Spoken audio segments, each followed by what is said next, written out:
Receptionist blocked black man from her building. He bought the company that afternoon. The words hang in Marcus Chen's mind as he stands in the marble lobby of Whitmore Financial Tower, watching the receptionist's face twist into something ugly and familiar. Deliveries go to the back entrance. Linda Whitmore, her nameplate gleams gold against the mahogany desk, doesn't look up from her computer. Can you not understand English? Marcus adjusts the strap of his leather messenger bag. Tom Ford suit, custom fitted. Ermenegildo Zegna tie, Berluti Oxfords that cost more than most people's monthly rent. None of it matters. Linda sees the deep brown of his skin and makes her assessment. I'm not making a delivery, Marcus says, his voice carrying the measured calm of someone who's navigated this particular minefield 1,000 times before. I have a 2 p.m. appointment with Gerald Hendricks, the CEO.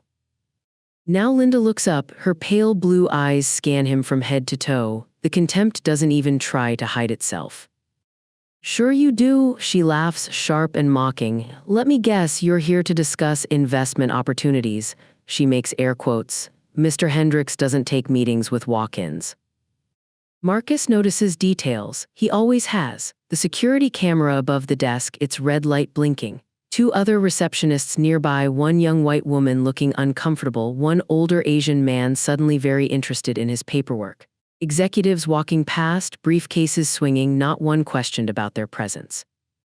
I'm not a walk-in, Marcus says. He reaches into his bag, movements slow and deliberate, and pulls out his phone. I can show you the email confirmation. I don't need to see anything. Linda stands, all 5'3" of her. I know everyone who has legitimate business in this building, and you don't belong here. Ma'am, if you would just check your appointment system. Don't ma'am me, her voice rises. I've worked this desk for 12 years, 12 years. I know what you people do. You put on a nice suit, probably rented, and you try to scam your way into buildings where you don't belong. You people. There it is. Marcus can see the appointment calendar on her computer screen. His name is right there, Marcus Chen, 2:00 p.m., CEO office. She sees it too, but she's chosen not to look. Linda, maybe you should just check the other receptionist, Robert, tries to help. I don't need to check anything, Robert. Linda silences him, then turns back to Marcus. Her hand moves to the phone. You have exactly 10 seconds to leave before I call security. Marcus takes a slow breath. I'm asking you one more time to check your system. Marcus Chen, CHEN, 2 p.m. with Gerald Hendricks. You think using an Asian last name is going to fool anyone? What did you do, steal someone's identity? She starts dialing. Security, this is Linda at the main desk. I need someone down here immediately. Linda. The voice comes from behind Marcus. Male, older, carrying authority. Marcus turns and sees a silver-haired man in his 60s, executive casual, expensive blazer. His face has gone pale. Mr. Hendricks, Linda's voice changes instantly, honey sweet. I was just handling a security situation. Hang up the phone, Linda. Sir, this man is trying to impersonate someone with an appointment. I said hang up the phone. Gerald Hendricks walks past Marcus, and Marcus catches something in the older man's eyes, recognition and fear. Linda hangs up but doesn't back down. Mr. Hendricks, I was protecting the building's security. This man refused to use the service entrance and is claiming to have an appointment under a false name. Marcus raises one hand slightly, a gesture so subtle most would miss it, but Gerald catches it. Let this play out. Linda, Gerald says carefully, Mr. Chen is indeed my 2 p.m. appointment. But sir, look at him. Linda's tone is that of a teacher correcting a slow student. I've seen these scams before. They dress up, use stolen identities, try to get access to executive floors. Stay out of this, Robert, Linda snaps at the other receptionist. You're too soft, that's why you're still at the junior desk after 8 years. The younger receptionist, Jasmine, shrinks in her chair. Mr. Hendricks, Linda continues with confidence, I've been here long enough to know we have standards. This building houses prestigious financial firms. We can't just let anyone walk in off the street. Anyone, Marcus says softly. Don't put words in my mouth. I didn't, you said them. Stop interrupting me, Linda's voice echoes. Several people freeze, turning to stare. She takes a breath. Mr. Hendricks, I cannot allow this person to disrupt our building's security just because he has a nice suit and an attitude. How long have you worked here? Marcus asks conversationally. 12 years. I started as a junior receptionist and worked my way up. Impressive. You must have seen thousands of people. You must remember faces, know who belongs and who doesn't. Linda's eyes narrow. I have an excellent track record. I've developed an instinct for these things. And with me, what was off? You don't fit the profile of our typical clientele. The construction worker last year, Robert suddenly speaks up. The Latino man in the hard hat, you wouldn't let him access the 6th floor even though he had a work order. He was the lead engineer. And the woman with the headscarf, Jasmine adds shakily, 3 months ago you made her remove it for security. She was a software consultant. Linda's face darkens. Those were judgment calls in the best interest of security. Are there others? Marcus asks quietly. The lobby has gone silent. A crowd has gathered, everyone watching. I make dozens of security decisions every day, Linda says, straightening. Sometimes people get offended because they're asked to follow the same rules as everyone else. That's not discrimination, that's equality. Interesting definition, Marcus murmurs. He looks at Gerald. Is this building equipped with comprehensive security cameras? Every entrance, every desk, every elevator, Gerald confirms tiredly, all footage stored for 90 days. And those recordings would show every interaction Linda has had for the past 3 months. They would. Linda's confidence wavers. I have nothing to hide. Would we see a pattern? Marcus asks. Would we see that when white men in suits walk in, they're greeted professionally without question? Would we see that when people of color walk in, they're immediately asked what they're delivering? Context matters. You're right, it does. Marcus looks at Gerald. How many discrimination complaints has Linda faced in her 12 years here? Gerald's silence is answer enough. Marcus reaches into his messenger bag and pulls out a leather portfolio. He opens it and removes documents, setting them on Linda's desk one by one. You said you know who belongs in this building, Marcus says. You said you can tell by looking at someone. Your instincts failed you today, Linda. Linda picks up the first document, her face drains of color. This can't be real. It's real. Marcus turns to face the crowd. My name is Marcus Chen. I'm the founder and CEO of Chen Capital Management, a private equity firm specializing in corporate acquisitions. I had a 2 p.m. meeting with Gerald Hendricks to finalize the purchase of Whitmore Properties, the company that owns and manages this building and 14 others across the city. He pauses. As of 3 p.m. today, pending signature on the contracts in Gerald's office, I will own this building. The silence is absolute. Marcus turns back to Linda. So when you talk about our building and our standards, I need you to understand something. As of 15 minutes from now, this will be MY building, these will be my standards, and you will be MY employee. Linda's mouth works soundlessly. Now, Marcus says calmly, would you like to check your appointment system and direct me to the CEO's office, or would you prefer to continue explaining why I don't belong here? Robert comes around from his desk reading the documents. Holy shit, it's real, the acquisition papers, the transfer of ownership, it's all here. Linda shakes her head. No, this is some kind of scam, these could be forged. I signed those papers myself, Gerald says. 3 weeks ago, preliminary agreements, today was the final signature. 3 weeks and nobody told me, Linda's voice goes shrill. I'm the senior desk manager. Show me the rule that says black men in Tom Ford suits should be directed to the service entrance, Marcus says. Should I pull up the security footage from this morning? Jasmine offers, fingers already moving on her keyboard. Don't you dare, Linda starts. It's a public lobby, Robert says, no expectation of privacy.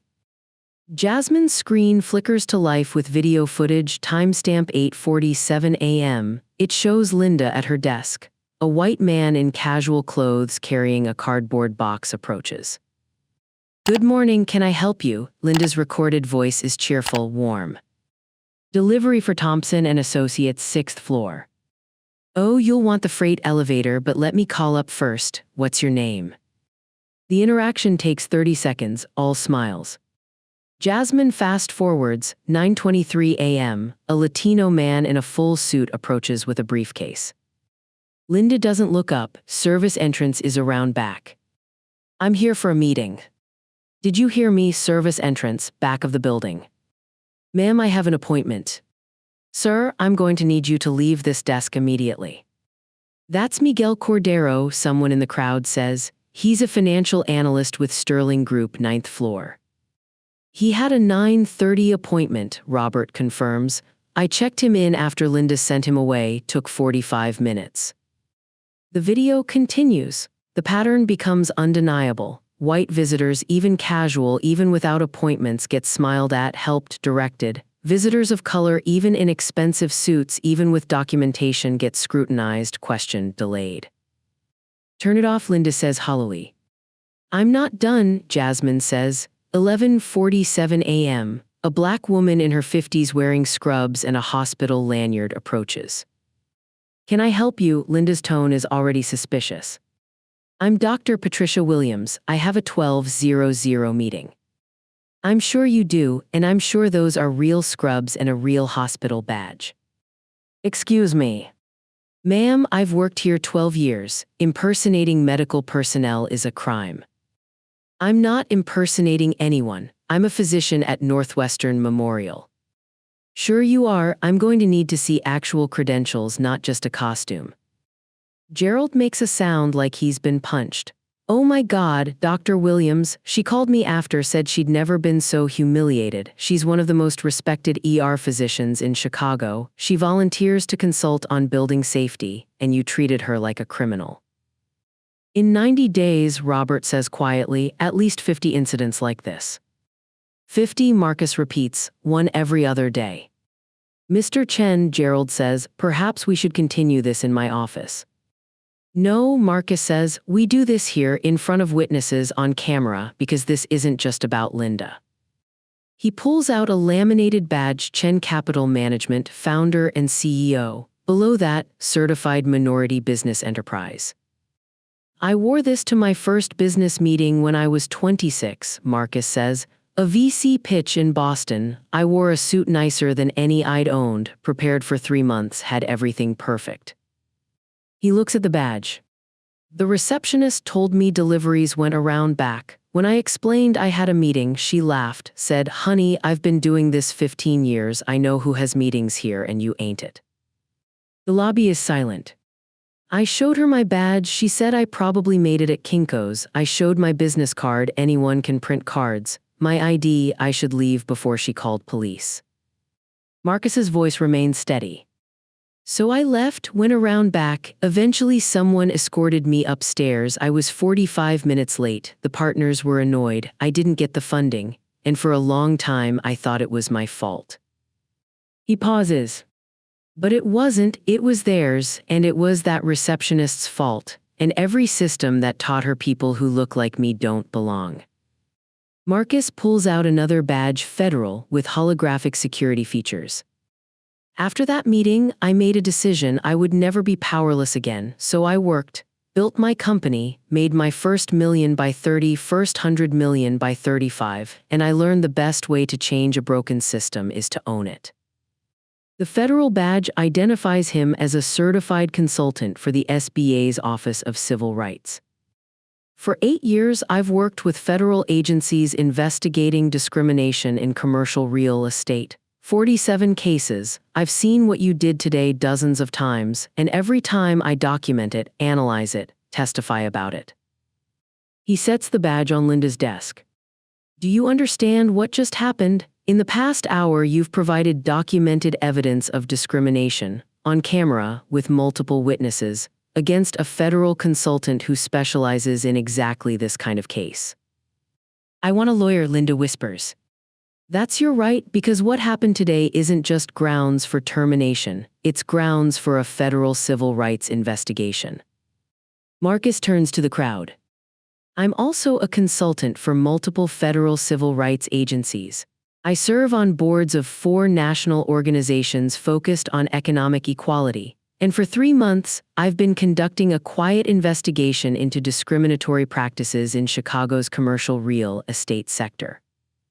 Phones are everywhere recording, posting. This building came to my attention through Dr. Williams's complaint 6 months ago. She's a friend and colleague. When she told me what happened, I started asking questions. He pulls out his phone, sends a file to Jasmine. Her computer dings. Can you pull that up? Jasmine's eyes widen. This is, oh my God, a spreadsheet. Complaint logs. There are over 100 entries. 147, Marcus corrects. Documented complaints filed against this building's front desk staff in 5 years. Complaints about discriminatory treatment, racial profiling, denial of access, verbal harassment. He looks at Gerald. How many led to meaningful disciplinary action? Gerald closes his eyes. None. 3, Marcus corrects. 3 resulted in 1-day suspensions. All 3 were for employees who weren't white. The 93 complaints filed against white employees, including Linda, 0 consequences. The lobby erupts. Here's what's going to happen, Marcus says. As the new owner, I'm implementing immediate changes. Mandatory civil rights training, real training, not videos, independent investigation of every complaint, diversity oversight committee. Second, I'm inviting the Department of Justice Civil Rights Division to conduct a full audit, public, transparent, thorough. Third, I'm establishing a compensation fund for everyone who experienced discrimination here. If you were turned away, delayed, humiliated, or harassed, you will be compensated. Linda is on her feet, her face red. You can't do this. You're destroying my life over a misunderstanding. A misunderstanding? Marcus's voice could cut glass. You've misunderstood over 50 people in 90 days alone. How many lives have you made harder? How many opportunities have you cost people? He picks up the acquisition papers. Gerald, let's go sign these. I have a building to fix. As Marcus walks past, Linda grabs his arm. Please, I have a family, a mortgage. I've worked here 12 years. And in those 12 years, how many people begged you to just check the appointment system? How many said please while you humiliated them? She doesn't answer. Marcus gently removes her hand. You're suspended immediately pending investigation. I suggest you use that time to think about the difference between consequences and justice. He steps into the elevator. The last thing Linda sees before the doors close is Marcus's face, calm, resolved, and the reflection of the crowd behind him, phones still recording, witnessing the moment when power shifted and justice arrived. The lobby looks different now, not physically, the marble is still there, but the feeling is different. It's 9:30 a.m. on a Tuesday. A young black woman in hijab enters, looking nervous, carrying a portfolio. Deshawn Carter, the new hire at the front desk, smiles warmly. Good morning, how can I help you? I have a 9:30 interview with Whitmore Industries, 8th floor. Wonderful, let me check you in. His fingers fly across the keyboard. Ah yes, Ms. Aisha Rahman, junior analyst position, welcome. He hands her a visitor badge and folder. Here's information about the building. Elevators are just there, 8th floor, turn right. Aisha takes the badge, looking surprised. That's it. Did you need something else? No, I've interviewed at other buildings and they want 3 forms of ID or make me wait in a separate area. Or. Deshawn's expression softens with understanding. Not here, you're expected, you belong here and we're glad you're here, good luck. Robert leans over from the adjacent desk. 3rd one this week, expecting the worst. Give it time, word is spreading. He's right, the statistics tell the story. Before, visitor satisfaction 3.25, discrimination complaints 8-12 month, employee turnover 34% annually, minority-owned business tenants 11%, building occupancy 76%. After, visitor satisfaction 4.75, complaints 0.4 month, all investigated, turnover 12% annually, minority-owned tenants 38%, occupancy 94%. The compensation fund paid $2.8 million to 73 people. Linda's lawsuit was dismissed within 6 weeks. She tried to find work elsewhere, but the security footage went viral not just on social media but in HR training seminars nationwide. Her face became synonymous with workplace discrimination. She moved to Indiana. Last anyone heard, she was working retail for $13 an hour. James Mitchell, the COO who buried complaints, took a plea deal: 18 months in federal prison, $500,000 in fines, permanent ban from executive positions. But the story wasn't just about punishment, it was about transformation. Other property management companies started calling Marcus for advice. Chen Capital Management now owned 43 properties across 7 states. Every single one implemented the same standards, the same accountability. Marcus's books became bestsellers. He keynoted conferences, testified before Congress, advised mayors on inclusive economic policy. But his favorite part remained walking through his buildings and seeing the changes in action. Marcus stood in his office looking at a framed Chicago Tribune article, Chen Capital's Revolution: How One CEO is Changing Commercial Real Estate.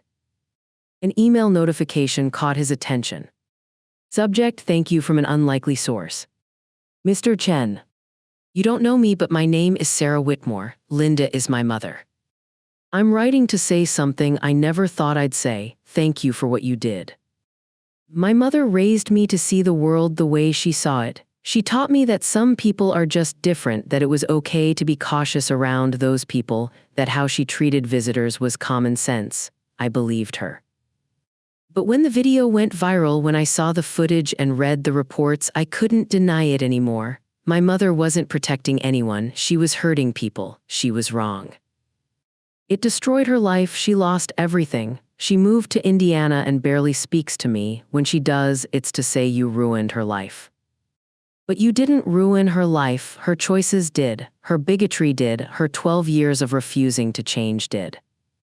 Watching what happened to her changed my life. I started educating myself, examining my own biases, seeing the world differently. I'm now a social worker focusing on civil rights advocacy. I work with victims of discrimination. I chose this career specifically because of what you did, because you showed me that one person with power who chooses to act can create real change.